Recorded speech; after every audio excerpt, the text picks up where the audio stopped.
चलें आज बात करते हैं कंडीशनल्स की। What are conditionals? If clause plus main clause. मेरे एक दोस्त हैं प्रोफेसर, मुझे इफ क्लॉज को एक्सप्लेन करने के लिए बड़ी एफर्ट करते हैं। Let's make it simple today. If clause plus main clause conditionals को हम 4 पार्ट्स में तकसीम कर सकते हैं इसको अंडरस्टैंड करने के लिए। And according to the EFL, English as a foreign language teaching में जब हम पढ़ते हैं तो उसमें भी इसको 4 हिस्सों में तकसीम किया जाता है। Zero conditional, first conditional, second conditional and third conditional. चलें बात करते हैं पहले जीरो कंडीशनल की। जीरो कंडीशनल में if clause plus main clause. Zero condition में हम देखते हैं अगर कोई सेंटेंसेस हमारे पास हैं जिसमें बात की जाए जनरल ट्रूथ की या लॉज ऑफ द नेचर की, लॉज ऑफ द वर्ल्ड की। जैसे हम कहते हैं if I eat too much I get sick, laws of the nature. If it rains the grass gets wet. अब इस जीरो कंडीशनल में प्रेजेंट सिंपल इफ क्लॉज और मेन क्लॉज प्रेजेंट सिंपल। याद रखिए कंडीशनल जो है वो mainly not for the beginners, it's I think it's for the advance learner, क्योंकि इसमें टेंसेस का आना बड़ा जरूरी है।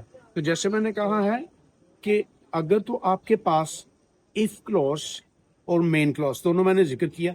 इफ क्लॉज सिंपल प्रेजेंट और मेन क्लॉज सिंपल प्रेजेंट, और ये जीरो कंडीशन में है जब आपके पास लॉस ऑफ द नेचर हो, लॉस ऑफ द वर्ल्ड हो या जनरल ट्रूथ हो। जैसे मैंने एग्जांपल अभी आपको दी कि if it rains the grass gets wet, laws of the nature.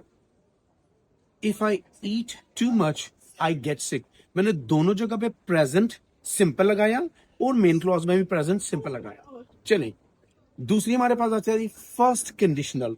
First conditional में अगर आपके पास प्रोबेबल कंडीशन है, प्रोबेबल सिचुएशन है, पॉसिबल, या फिर सुपरस्टिशंस हो या फिर वार्निंग या थ्रेट है, तो फिर हम फर्स्ट कंडीशनल यूज करते हैं।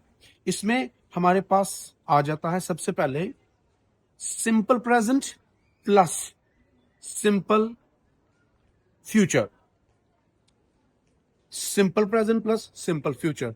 जैसे मैंने कहा probable conditions, if you sit in the sun you will get burn, if you run fast you will catch the train, probable condition, possible condition.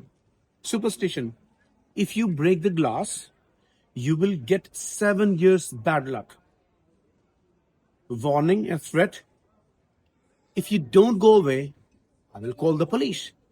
So simple present plus simple future.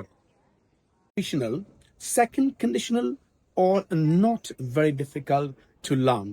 इसमें एक बात याद रखिए कि things that are not going to be happen in future, simple लफ्जों में कहिए तो improbable conditions, इम्पॉसिबिलिटीज। जैसे पहले मैंने फर्स्ट कंडीशन में कहा कि if you run fast you will catch the train, and this might be refer to a young boy और अ यंग गर्ल। लेकिन अगर इसी को आप इम्पॉसिबिलिटीज में कह रहे हो, इम्प्रोबेबल कंडीशन में कह रहे हो, किसी एक बूढ़ी औरत को या बूढ़े इंसान को कह रहे हो कि अगर तुम भागोगे तो ट्रेन पकड़ लोगे, लेकिन आपको पता है कि ये ट्रेन नहीं पकड़ सकता, ये नहीं पकड़ सकती, तो फिर आ जाएगी इम्प्रोबेबल कंडीशन।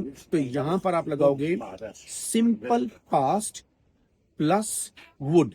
इफ क्लॉज जो है वो सिंपल पास्ट में आ जाएगी प्लस वुड आ जाए। जैसे मैं कहता हूं इफ यू रन फास्ट, पहले मैंने कहा इफ यू रन फास्ट, अब second form if you run fast you would catch the train, mean improbable conditions. या फिर कहते हैं कि if I won the lottery I would by the big house, कोई लॉटरी नहीं लगी, इम्प्रोबेबल कंडीशन है। फिर हम बात करते हैं थर्ड कंडीशनल की। थर्ड कंडीशनल भी बड़ा इजी है, things that had not happened in the past, जो वाकयात पास्ट में नहीं हुए, जैसे कि अगर तुम मेहनत करते तो पास हो जाते। भैया आप पास नहीं हुआ, फेल हो गए। तो मैं आपसे कह रहा हूं कि अगर तुम मेहनत करते तो पास हो जाते। Things that had not happened in the past. इसमें very simple, past perfect had.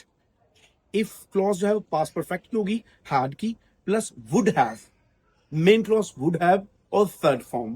जैसे मैं कहता हूं कि if she had reached the station earlier, she would have caught the train. That is very simple.